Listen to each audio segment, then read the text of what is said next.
الله وبركاته. إن الحمد لله نحمده ونستعينه ونستغفره ونعوذ بالله من شرور أنفسنا وسيئات أعمالنا. من يهده الله فلا مضل له ومن يضلل فلا هادي له. ونشهد أن لا إله إلا الله وحده لا شريك له ونشهد أن محمدا عبده ورسوله. من يطع الله ورسوله فقد رشد واهتدى ومن يعص الله ورسوله فقد ضل وغوى. أما بعد فإن أصدق الكلام كلام الله وخير الهدي هدي محمد صلى الله عليه وسلم وشر الأمور محدثاتها وكل محدثة بدعة وكل بدعة ضلالة وكل ضلالة في النار. أعوذ بالله من الشيطان الرجيم. بسم الله الرحمن الرحيم. ومن أحسن قولا ممن دعا إلى الله وعمل صالحا وقال إنني من المسلمين. وقال الله سبحانه وتعالى في القرآن المجيد: هو الله الذي لا إله إلا هو الملك القدوس السلام المؤمن المهيمن العزيز الجبار المتكبر سبحان الله عما يشركون. اللہ رب العزت کے بڑے ہی پیارے، بڑے ہی عظیم، بڑے ہی کریم ناموں کا سلسلہ جاری ہے. سب سے پہلی بات تو یہ ہے، ہم اللہ رب العزت کے ناموں کو بیان کر رہے ہیں، مگر دنیا کا کوئی شخص کسی بھی حوالے سے، کسی بھی اینگل سے، کسی بھی طرز سے اللہ کے کسی بھی نام کی عظمت کو بیان کرنا شروع کر دے،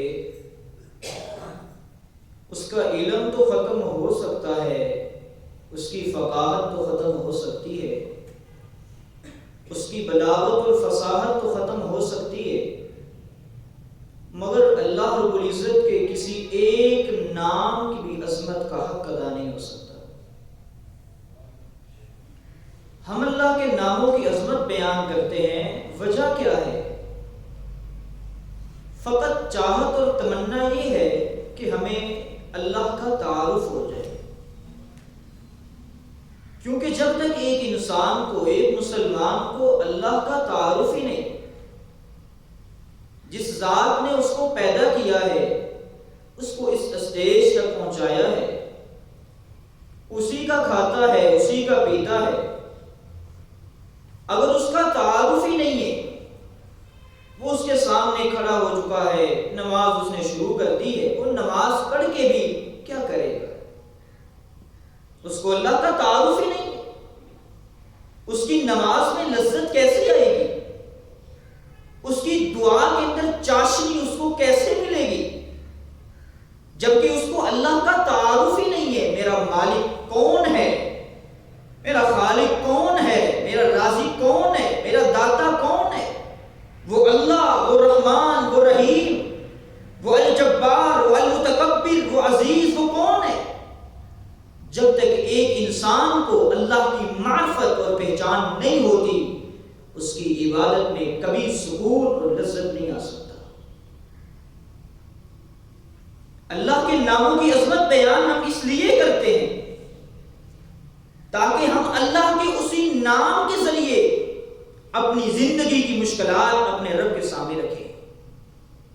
اے اللہ، تو مالک ہے، تو جانتا ہے کہ میرے اوپر ظلم کے پہاڑ توڑے جا رہے ہیں، اے اللہ رحم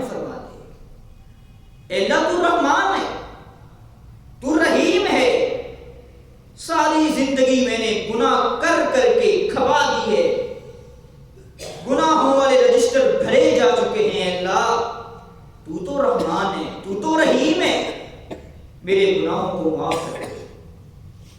اے اللہ تو میرا خالق ہے، تو نے مجھے پیدا کیا ہے، میری اتنی اچھی تخلیق اور صورت بنائی ہے، اے اللہ مجھے اپنی پہچان دے دے۔ اے اللہ تو میرا رازق ہے، حالات بگڑتے جا رہے ہیں، معاملات تبدیل ہوتے جا رہے ہیں، کشیدگی بڑھتی جا رہی ہے، کٹھن بڑھتا جا رہا ہے، اے اللہ مجھے رزق دے دے۔ رزق تلاش کرنے میں ایمان جا رہا ہے، رزق تلاش کرنے میں نمازیں قضا ہو رہی ہیں، رزق تلاش کرنے میں تجھے بلایا جا رہا ہے۔ اے اللہ اس گنہگار کو اپنی پہچان کے ساتھ ساتھ جس کے حلال عطا کر۔ جب تک ہمیں اللہ کا تعارف نہیں ہوگا، اللہ کے ناموں کی پہچان نہیں ہوگی، کبھی بھی ہم اپنی نمازوں میں، اپنی دعاؤں میں، اپنی عبادات میں لذت اور سکون جیسی دولت سے اپنے آپ کو مالا مال نہیں کر سکتے۔ ہاں یہ کب ہوگا؟ جب ہمیں پتہ ہوگا کہ اللہ کون ہے، اللہ کی طاقت کیا ہے، وہ کہاں ہے، وہ کیا ہے، وہ کیا کر سکتا ہے، اس کی طاقت، اس کی قدر و منزلت کیا ہے۔ جب تک ہمیں نہیں پتہ ہوگا، ہمیں اللہ اپنی عبادت میں سکون کیسے نصیب کرے گا؟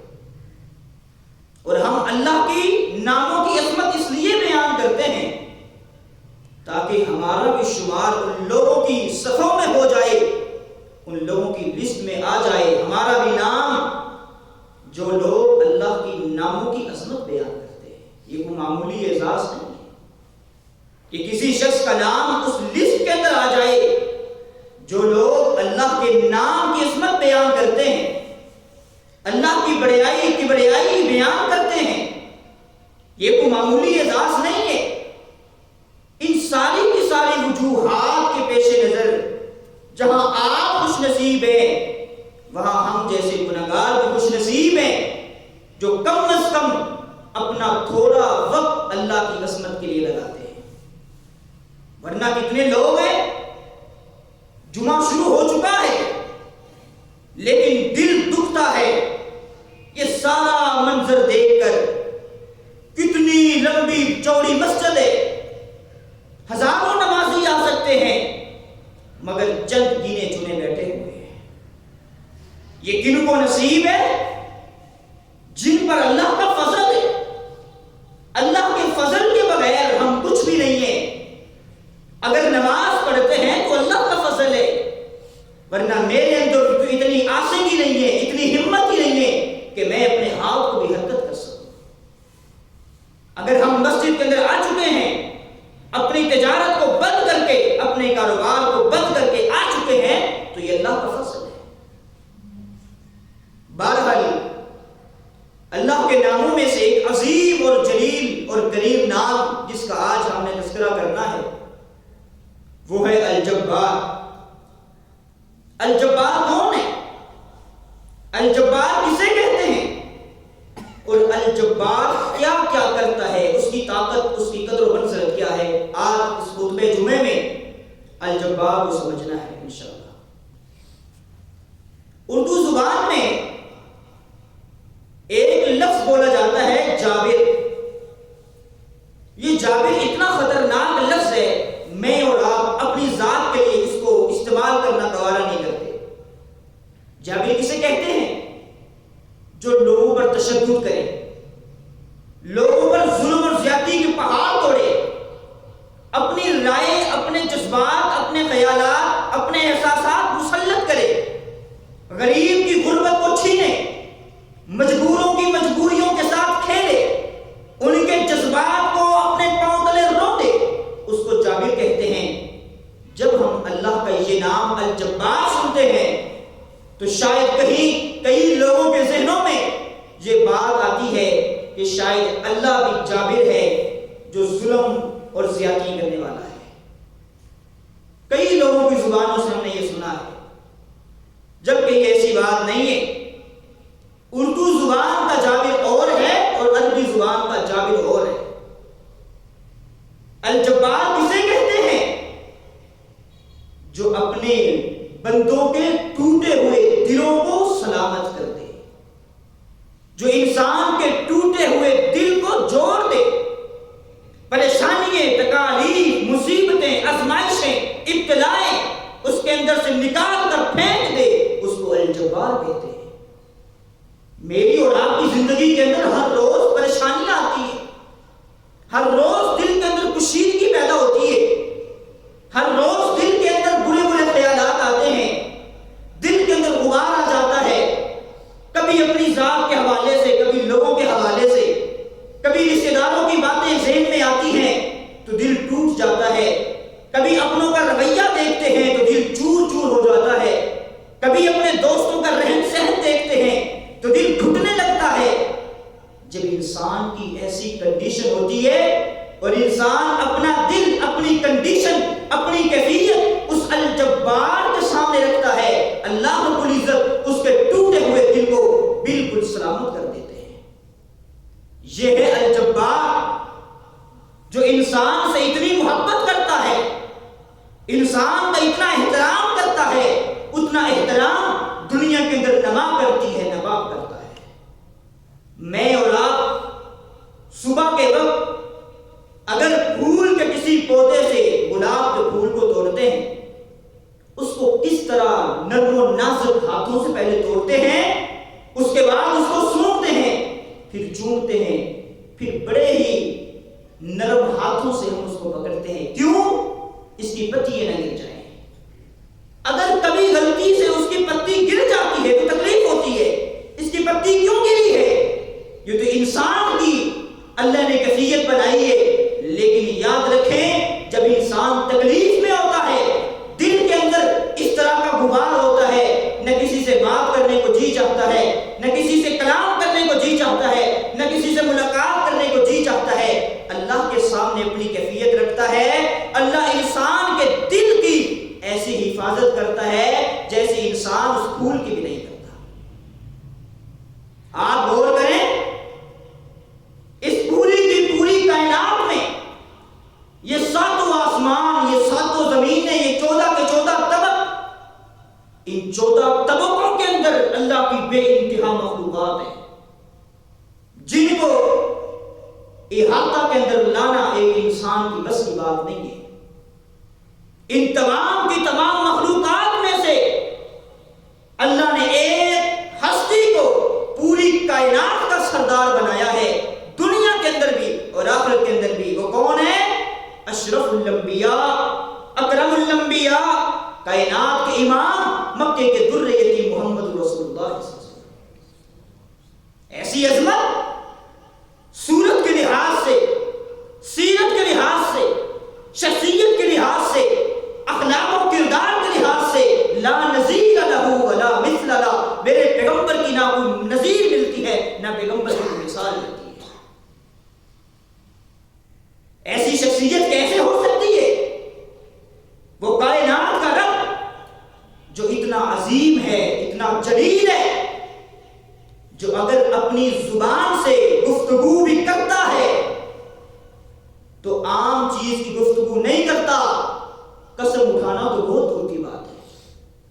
اللہ نے بعض اوقات، بعض مواقع پہ بعض چیزوں کی قسمیں اٹھائی ہیں، وجہ ان چیزوں کی عظمت کو بیان کرنے کے لیے، لیکن کائنات کے اندر کسی بھی شخصیت کی اللہ نے قسم نہیں اٹھائی سوائے ایک ہستی کے۔ وہ کون ہے؟ مکے کے در یتیم محمد رسول اللہ صلی اللہ علیہ وسلم۔ اللہ فرماتے ہیں میرے پیغمبر لعمرک، ہمیں آپ کی زندگی کی قسم ہے، آپ کے لیل و نہار کی، صبح و شام کی، آپ کے چلنے پھرنے کی، اٹھنے بیٹھنے کی، آپ کے کلام کرنے کی، خاموش ہو جانے کی، زندگی کے ہر موڑ کی، ہمیں آپ کی زندگی کی قسم ہے۔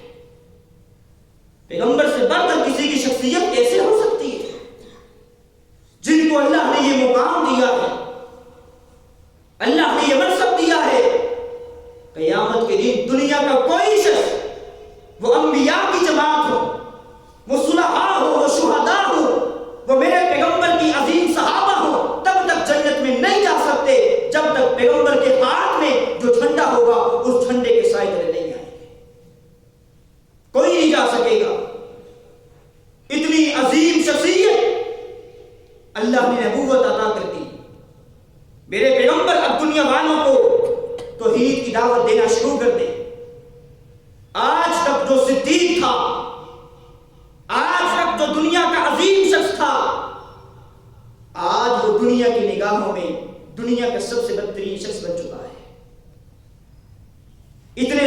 کھائے گئے، اتنی تکلیفیں، اتنی آزمائشیں برداشت کی کہ دنیا کے اندر اتنی تکلیفیں کسی اور شخصیت نے برداشت نہیں کی۔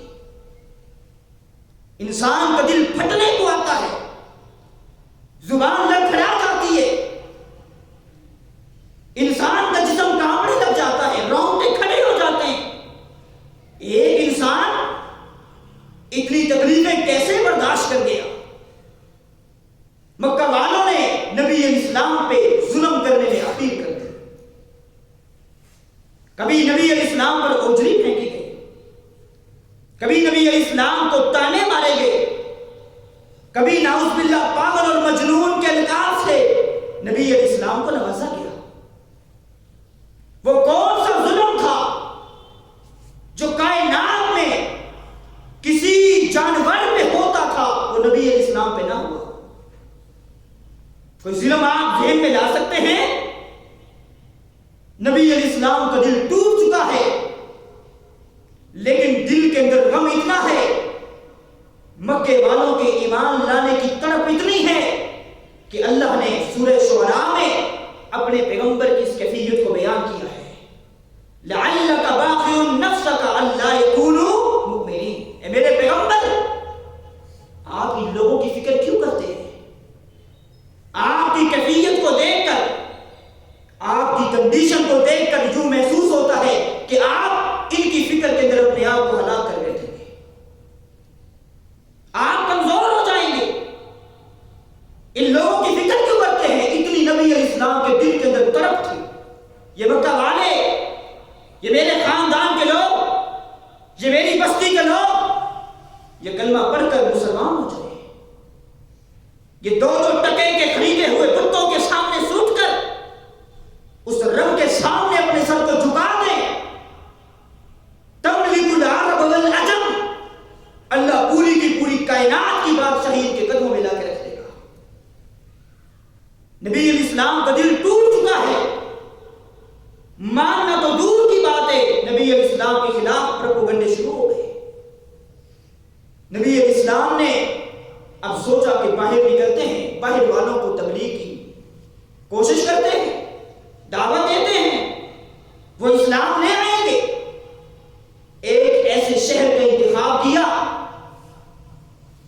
جس شہر کے لوگ بڑے کھلے ذہن کے مالک تھے، کہ وہ تاجر تھے، اور تاجر کا دماغ بڑا کھلا ہوتا ہے، وسیع ہوتا ہے۔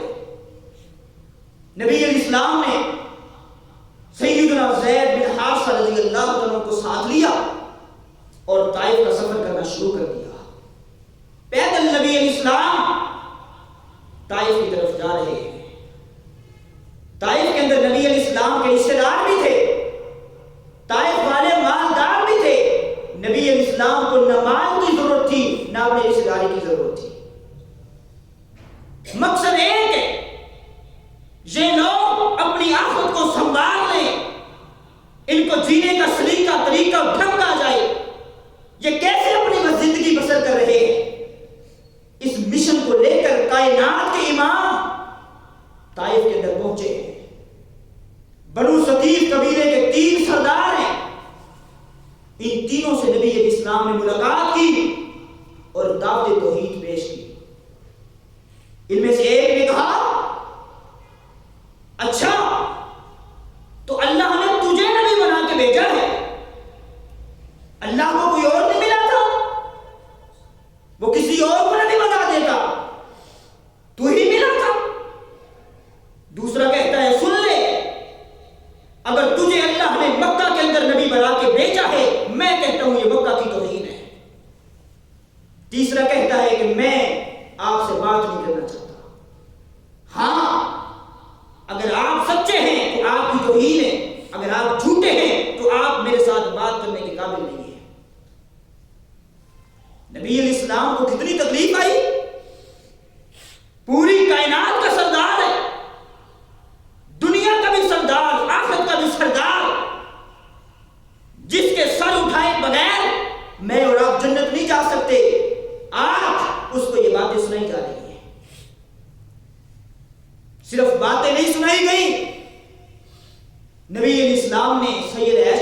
سارا منظر خود بیان کیا تھا.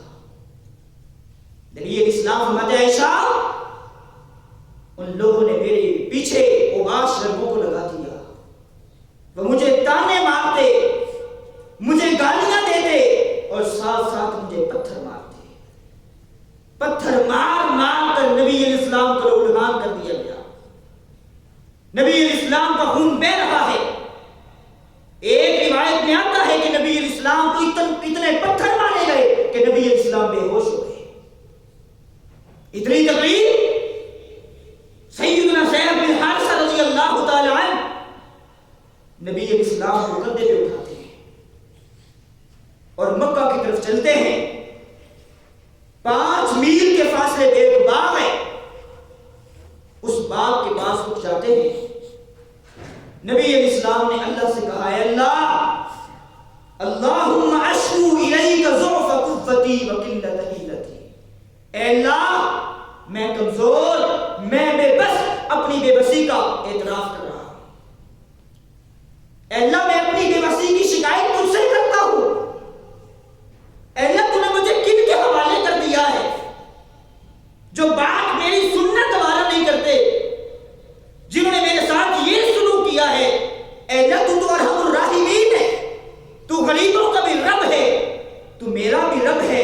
اے اللہ مجھ پہ رحم فرما دے. ذرا کبھی اکیلے بیٹھ کر بس نبی اسلام کی یہ دعا پڑھ لے اور اس دعا کا ترجمہ پڑھ لے, اللہ کی قسم دل خون کے آنسو رونے لگ جاتا ہے. نبی علیہ السلام کی زبان سے بس یہ دعا نکلی, اسی وقت اللہ نے جبریل کو بھیج دیا.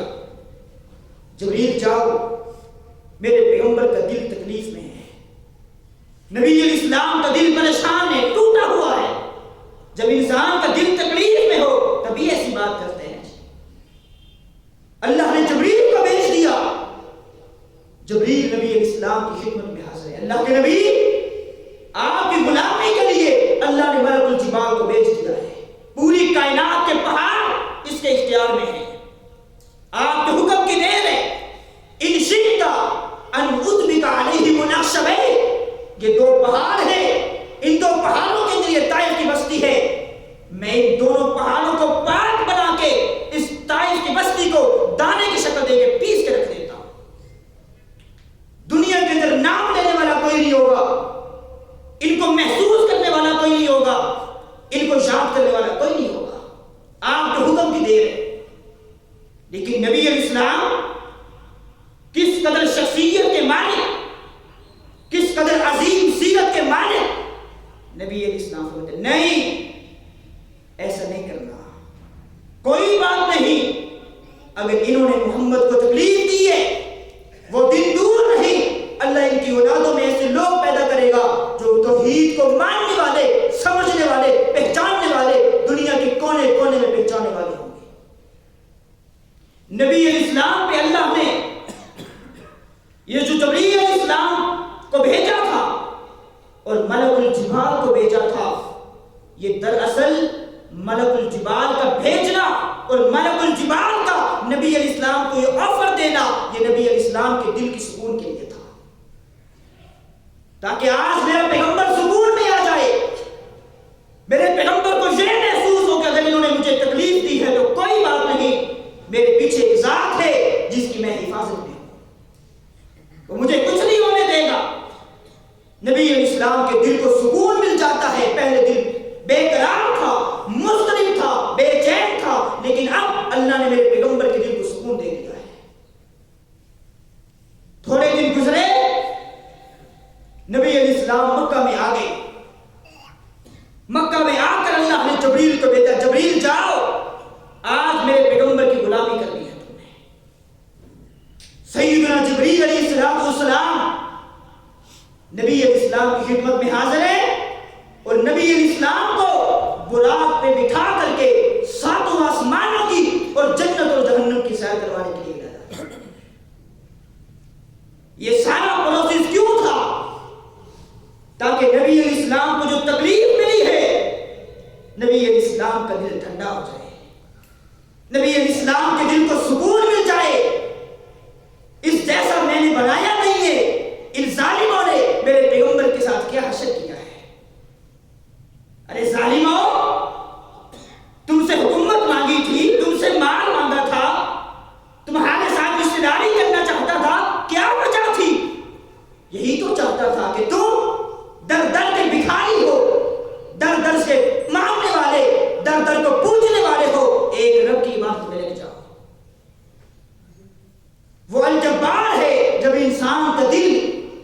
تکلیف کے اندر ہوتا ہے وہ انسان کے دل کو اس طرح سکون دیتا ہے. میں اور آپ دن رات ٹوٹتے ہیں, کبھی اولاد کے غم میں ٹوٹتے ہیں, کبھی بیوی کی پریشانی میں ٹوٹتے ہیں, کبھی دوستوں کی باتوں سے ٹوٹتے ہیں, کبھی رشتہ داروں کے رویوں سے ٹوٹتے ہیں. اللہ کے لیے الجبار کے سامنے اپنے دل کی کیفیت کو رکھیں. جب آپ اللہ کے سامنے الجبار کے سامنے اپنی کیفیت کو رکھیں گے تو آپ کے دل کو اس طرح سکون دے گا. دنیا ساری کی ساری آپ کو تکلیف دینے میں لگی ہو, آپ کو کسی کی فکر نہیں ہوگی. مکے والوں کا ظلم بڑھ گیا, نبی علیہ السلام کو مکہ چھوڑنے پہ مجبور کر دیا گیا. سیدنا ابو بکر صدیق رضی اللہ تعالی عنہ نبی علیہ السلام کے ساتھ ہیں اور نبی علیہ السلام رات کو مکہ چھوڑ رہے ہیں. بار بار نبی علیہ السلام بیت اللہ کی طرف چہرہ کرتے ہیں, کہتے ہیں بیت اللہ مجھے تجھ سے بڑی محبت ہے, لیکن میں کیا کروں, یہ لوگ مجھے یہاں رہنے نہیں دیتے. اللہ نے جب پیغمبر کی دل کی پریشانی کو دیکھا, میرے پیغمبر کے دل کی بے چینی کو دیکھا, اللہ نے اسی وقت جبریل کو بھیج دیا. جبریل میرے پیغمبر کو بتا دو وہ دن دور نہیں ہے, ان الذی فرض علیک القرآن لرادک الی معاد, وہ دن دور نہیں ہے, آج تو آپ نکالے جا رہے ہیں جبکہ وہ دن آنے والا ہے کہ آپ کو مکہ کا فاتح کی حیثیت بنا کر مکہ میں داخل کروں گا. یہی ہوا. 8 سال گزرے, نبی علیہ السلام آج فاتح کی حیثیت سے بیت اللہ کے اندر داخل ہو رہے ہیں. جب انسان کا دل ٹوٹتا ہے, تکلیف میں ہوتا ہے, الجبار انسان کے دل کو اس طرح سکون دیتا ہے. نبی علیہ السلام زندگی کے جس موڑ پر بھی پریشان ہوتے, اسی وقت اللہ ایسا معجزہ سرزد کرواتا کہ نبی علیہ السلام کے دل کو سکون مل جاتا. اور نبی علیہ السلام کے اصحاب کا بھی یہی معاملہ ہے. صلح حدیبیہ کا واقعہ آپ نے کئی بار سنا ہے. نبی علیہ السلام 1400 صحابہ کے قریب تعداد تھی, ان کو لے کر عمرہ کرنے کے لیے گئے. 350 میل کا سفر کرنے کے بعد ایک مقام پر پڑاؤ ڈالا ہے, اس کا نام کیا ہے؟ حدیبیہ. حدیبیہ کا اور مکہ کا جو فاصلہ ہے فقط 19 میل کا فاصلہ ہے. 350 میل سفر کر لیا ہے, 19 میل باقی ہے. نبی علیہ السلام نے سیدنا عثمان کو بھیجا, سیدنا خراش بن امیہ کو بھیجا, جاؤ مکہ والوں کو بتاؤ ہم لڑنے کے لیے نہیں آئے, جھگڑنے کے لیے نہیں آئے, ہمارے جسموں میں کوئی جنگی لباس نہیں ہے, احرام کی چادریں ہیں, عزت کے ساتھ عمرہ کریں گے, واپس چلے جائیں گے, فقط عمرہ کرنا ہے, عمرہ کرنے کی اجازت دے دیں. مکے والوں نے سفارت کاری کے سارے اصول ترک کر دیے اور سیدنا خراش بن امیہ کو شہید کر دیا اور ان کی اونٹنی کو بھی شہید کر دیا. نبی علیہ السلام کو جب یہ خبر پہنچی آپ کو بڑی تکلیف ہوئی. نبی علیہ السلام نے سیدنا عمر کو بھیجنے کی کوشش کی. سیدنا عمر نے کہا اللہ کے نبی جانے کے لیے تو حاضر ہو, لیکن معاملہ خراب ہو سکتا ہے, میرا مشورہ یہ ہے کہ آپ عثمان کو بھیج دیں, وہاں عثمان کے خاندان کے لوگ موجود ہیں, مکے والوں کی جرأت نہیں ہوگی کہ آپ عثمان کو ہاتھ لگا دیں. نبی علیہ السلام نے سیدنا عثمان کو بھیج دیا. سیدنا عثمان وہاں گئے, مکے والوں نے بار بار اپنے سفیر بھیجے, معاملہ آپ کئی بار سن چکے. بالآخر انہوں نے کہا ہم صلح کریں.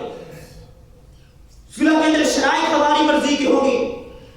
نبی علیہ السلام نے فرمایا ٹھیک ہے, صلح کرنی ہے تو صلح کر لو. ان کا نمائندہ عمرو بن عاص یہ آ چکا ہے اور شرائط لکھ رہا ہے. کہتے سب سے پہلی ہماری شرط یہ ہے کہ مسلمان اس سال بھلے عمرے کی نیت سے آئے ہیں لیکن اس سال ہم عمرہ نہیں کرنے دیں گے. مسلمان واپس جائیں گے, ہاں اگر عمرہ کرنا ہے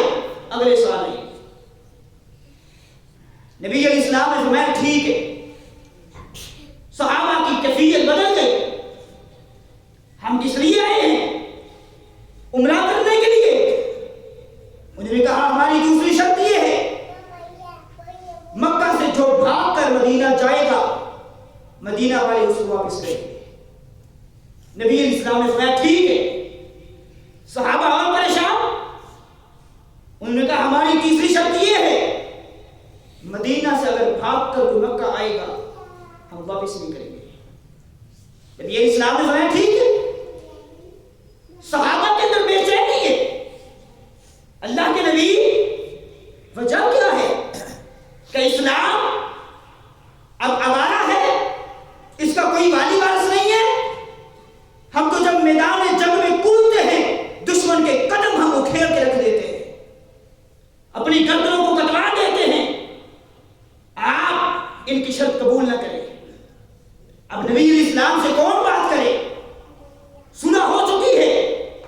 نبی علیہ السلام اپنے خیمے میں ہیں، صحابہ کرام سیدنا ابوبکر صدیق کے پاس آتے ہیں۔ ابو بکر نبی علیہ السلام سے بات کرو۔ ابوبکر صدیق نے کہا نہیں۔ سیدنا علی کے پاس گئے، علی آپ بات کریں۔ سیدنا علی نے کہا نہیں۔ عمر بن خطاب کے پاس آئے، نبی علیہ السلام سے بات کریں۔ یہ شرائط کیسی ہے؟ ذہن نہیں مانتا، مزاج کے خلاف ہے، عقل کے خلاف ہے۔ ہم کمزور ہیں، اسلام کمزور ہے۔ یہ تو ساری کی ساری شرائط ان کے حق میں ہے۔ اس کا معنی یہ ہے مکہ والے اب کامیاب ہو چکے، ان کو فتح مل چکی ہے۔ سیدنا عمر بن خطاب نبی علیہ السلام کی خدمت میں حاضر ہو گئے۔ اللہ کے نبی السنا علی الحق یا رسول اللہ، آپ سے سوال کرنا ہے کہ ہم حق پر نہیں ہیں؟ بلا کیوں نہیں؟ عمر حق پر ہے، اللہ کے نبی مشرکین مکہ باطل پر نہیں ہے؟ فرمایا جی ہاں باطل پر ہے۔ اچھا یہ بتائیں اگر ہم ان کے ساتھ لڑائی کرتے ہیں، ان کو تیس نیس کر دیتے ہیں، اس کو قتل کر دیتے ہیں، تو بتائیں یہ کہاں جائیں گے؟ فرمایا جہنم میں۔ اگر ہم ان کے ہاتھوں مر جاتے ہیں کہاں جائیں گے؟ فرمایا جنت میں۔ سیدنا عمر نے کہا اللہ کے نبی یہ صلح کیسی ہے؟ حق پر ہم ہیں، باطل پر وہ ہیں، ہم مرے تو جنت میں، وہ مرے تو جہنم میں، تو یہ صلح کیسی ہے؟ عقل نہیں مانتی۔ اس کا معنی یہ ہے کہ اسلام اب دبنے لگا ہے۔ نبی علیہ السلام نے فرمایا عمر تو ذہین ہے، تو فتین ہے، تو عقیل ہے، دانشور ہے، بڑی اچھی گفتگو کرتا ہے، لیکن سن لے یہ تیری اپنی ذاتی رائے ہے، لیکن جو میں نے فیصلہ کیا ہے انی رسول اللہ، میں نے بحیثیت محمد بن عبداللہ کے نہیں کیا، محمد رسول اللہ کی حیثیت سے کیا ہے۔ اللہ نے صحابہ کی بے چینی دیکھی۔ صحابہ کرام نبی علیہ السلام سے کبھی سوال ہی نہیں کرتے تھے، جن کی کیفیت یہ تھی اپنوں کیا ان کے بارے میں تبصرہ تو کیا، مشرکین مکہ کا تبصرہ یہ تھا۔ علامہ ذہبی نے سیر اعلام النبلاء میں اس واقعے کو نقل کیا ہے۔ غالباً غزوہ بدر کی بات ہے کہ اگلے دن جنگ ہونی ہے، مشرکین مکہ پہنچ چکے ہیں، ایک طرف خیمے ہوئے اور مسلمانوں کے ایک طرف خیمے ہیں۔ مسلمان رات سو گئے، وہ بھی سو گئے۔ صبح سویرے مسلمانوں کے خیمے میں سے ایک شخص نے اذان دی۔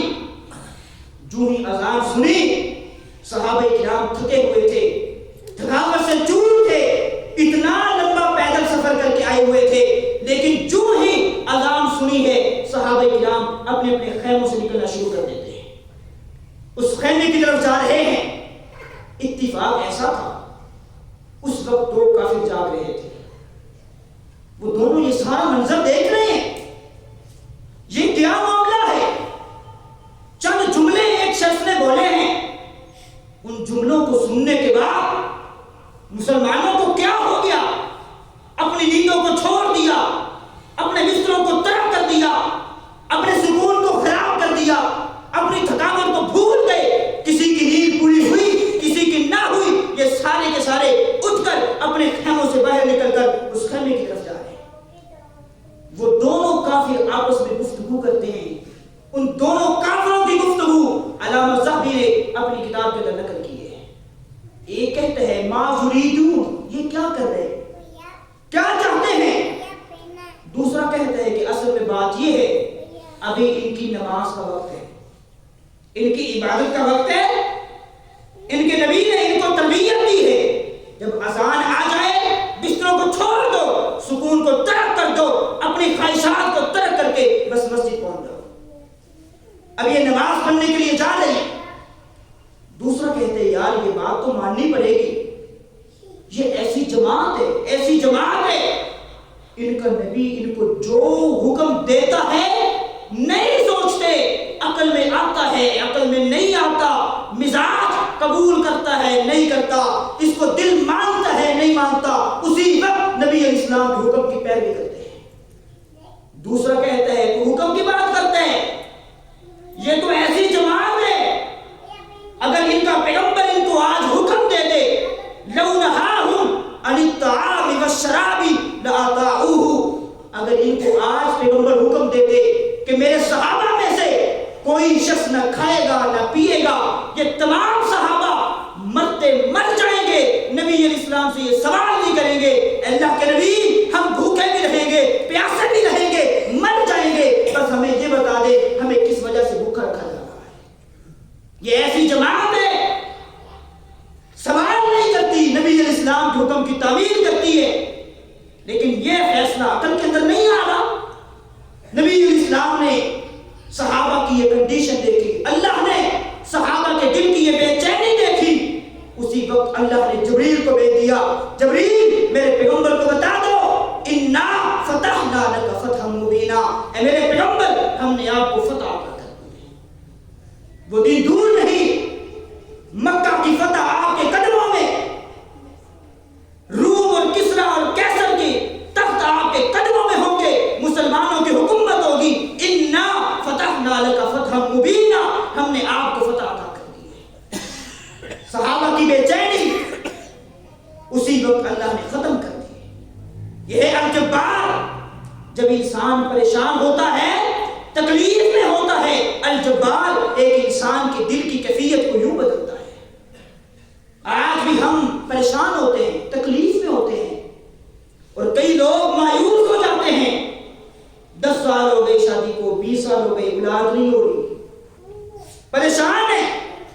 اللہ کی قسم اپنے دل کی کیفیت الجبار کے سامنے رکھیں، دنیا والوں کے سامنے رکھو گے، دنیا والے ذلیل بھی کریں گے، تانے بھی ماریں گے، طرح طرح کے الزام تراشی بھی کریں گے، آپ کو جھوٹا اور غلط ثابت کرنے کی کوشش کرو گے، لیکن اگر تم اپنی کیفیت اپنے الجبار کے سامنے رکھو گے، تمہاری ہڈیوں میں طاقت نہیں ہوگی، تمہاری بیوی بعد ہو چکی ہوگی، اللہ پھر بھی تمہیں بیٹا عطا کر دے گا۔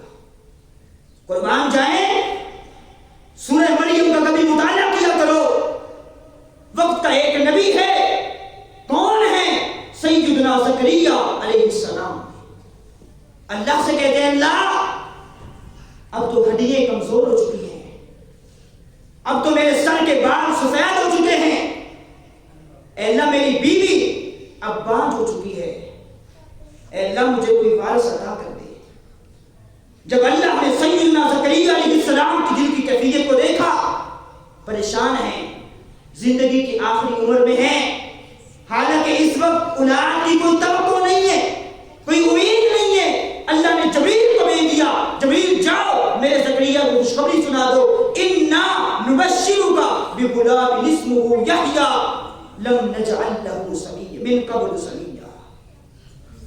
اے زکریا بھلے تیرے اندر طاقت نہیں ہے، بھلے تیری بیوی باندھ ہو چکی ہے، لیکن ہم تجھ کو تیرے بچے کی خوشخبری سناتے ہیں، اور وہ ایسا بچہ ہے اس کا نام بھی ہم نے رکھ دیا ہے، اس سے پہلے اس جیسا نام ہم نے کسی کا رکھا ہی نہیں ہے۔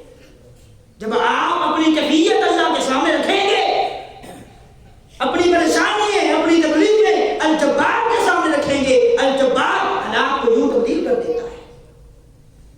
آج سب پریشان ہیں، بچوں کو کیسے کھلائیں، رزق نہیں ہے، حالات بڑھتے جا رہے ہیں، کشیدگی بڑھتی جا رہی ہے، چٹانوں جیسی ہمارے اوپر مشکلات آ چکی ہے، کیا کریں؟ حل ایک ہے الجبار کے سامنے اپنی کیفیت کو رکھیں. اے اللہ ہم تو کمانے کے لیے حاضر ہیں، کام نہیں ہے، کمائیں بھی تو کیسے پورا کریں؟ مزدوری ٹھیکیدار دیتا ہے 800، تو 800 میں گھر کیسے چلتا ہے؟ اے اللہ تو ہمارے حالات بہتر کرے گا جب آپ اللہ کے سامنے اپنی کیفیت کو رکھیں گے. اللہ کی قسم ایسے معجزات سرزد ہوں گے، ایسے معجزات جن کا دنیا بھی انکار نہیں کر سکے. چند دن پہلے میں نے آپ کے سامنے ایک واقعہ رکھا تھا. نبی علیہ السلام کی خدمت میں ایک جوڑا حاضر ہوتا ہے. اللہ کے نبی ہمارے گھر میں کچھ بھی نہیں تھا، نہ کھانے کے لیے کچھ تھا، نہ پینے کے لیے کچھ تھا، نہ روٹی کے لیے جو تھے، نہ سالن کے لیے کچھ سامان تھا. میں باہر چلا گیا، تکلیف میں تھا کہ بچے بلک رہے ہیں، بھوک کے ساتھ تڑپ رہے ہیں، مگر میری بیوی گھر میں تھی، وہ تو باہر نہیں جا سکتی تھی. اس نے اللہ کے سامنے اپنی کیفیت کو رکھا، لیکن اللہ نے کیا ہی معجزہ دکھایا. اللہ کے نبی میری بیوی چکی کی طرف جاتی ہے، دیکھتی ہے کہ چکی میں سے آٹا نکل رہا ہے. جب اس نے دیکھا کہ چکی میں سے آٹا نکل رہا ہے، مسند احمد کی حدیث ہے، صحیح سند کے ساتھ ہے. جب اس نے دیکھا کہ چکی میں سے آٹا نکل رہا ہے، اس نے کہا کہ اب آٹا تو مل گیا ہے، چلو اب تندور کی طرف جاتی ہوں. تندور کی طرف بھاگتی ہے، دیکھتی ہے کہ تندور روٹیوں کے ساتھ بھرا ہوا ہے. آج اللہ نہیں کر سکتا؟ میرا رب جو روز اول کو جس طاقت کے ساتھ تھا وہ آج بھی اسی طاقت کے ساتھ ہے، وہ آج بھی اسی شان کے ساتھ ہے، وہ آج بھی اسی قدر منزلت کے ساتھ ہے. پریشانی میں، تکلیف میں، مصیبت میں اپنی کیفیت رب کے سامنے رکھو. غیروں کے در پہ نہ جاؤ. اللہ کی قسم غیروں کے در پہ جاؤ گے ذلیل ہو جاؤ گے، گم ہو جاؤ گے، بدنام ہو جاؤ گے. اللہ کے در پہ جاؤ گے پوری دنیا میں اللہ عزت عطا کرے گا، لیکن کب؟ جب اپنی کیفیات، اپنی ساری کی ساری صورتحال الجبار کے سامنے رکھنی ہے. یہ ہے الجبار جس کو آج ہم نے بھلا دیا ہے. اللہ کے لیے اپنی زندگی کو ایسا بنا لیجئے جس کے اندر جینے کا سلیقہ، اور سلیقہ کیسے آتا ہے؟ جب انسان کو اللہ کا تعارف ہوتا ہے، اللہ کی پہچان ہوتی ہے، پھر اس کے اندر ضرف آتا ہے، پھر انسانیت آتی ہے، پھر جینے کا ڈھنگ، سلیقہ اور طریقہ آتا ہے. سب سے پہلے اللہ کا تعارف اپنے آپ کو کرواؤ، اللہ کی پہچان کو سمجھو. اللہ کون ہے؟ اللہ کیا کر سکتا ہے؟ اللہ کی طاقت کیا ہے؟ وہ کس چیز کا مالک ہے؟ وہ میرے اوپر کیسی حکومت رکھتا ہے؟ وہ دنیا کے اوپر کیسی حکومت رکھتا ہے؟ جب ہمیں اللہ کا تعارف ہوگا، ہماری زندگی کی تمام مشکلات، تمام کی تمام پریشانیاں اللہ اسی وقت ختم کر دے گا. میرے اور آپ کی دل کی کشیدگی کو اسی وقت دور کر دے گا، دل کو ہلکا کر دے گا. اللہ سے دعا ہے اللہ تعالیٰ مجھے اور آپ کو اپنا تعارف عطا فرمائے. اقول قولی ھذا واخر دعوانا